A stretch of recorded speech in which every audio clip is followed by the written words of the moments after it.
দেখুন রোবট কি সুন্দর খাবার সার্ভ করতেছে রেস্টুরেন্টে। আমার মনে হয় আস্তে আস্তে ওয়েটারের জবটাও মনে হয় চলে যাবে। তো ওই দিন অফিসে আমার খুব ক্ষুধা লাগছে, আর এরপরে একটি কাজও ছিল, তো ভাবলাম কিছু খেয়ে নেওয়া যাক। তো জাপানে আসলে মুসলিম ফ্রেন্ডলি রেস্টুরেন্ট খুবই কম।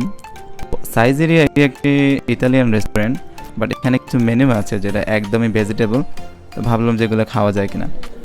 তো রেস্টুরেন্টে প্রবেশ করলাম এবং যথারীতি একটি ভেজিটেবল পিৎজা আর হচ্ছে আপনার হাঁস ব্রাউন অর্ডার করে দিয়েছি। তো হাঁস ব্রাউনটা একদম অ্যাজ ইউজুয়াল নর্মাল ছিল, মানে 42 ওয়েজের মতো, একদম স্বাদ বলতে গেলে। হালকা লবণ ছিটানো আর হচ্ছে অলিভ অয়েল দিয়ে ভাজা মেবি। আর পিৎজাটাও একদম ভেজিটেবল পিৎজা, উপরে মাশরুম ছিটানো আর হালকা চিজ। খুবই অ্যাজ ইউজুয়াল নর্মাল, জাস্ট পেট ভরার জন্য খাইছি আর কি।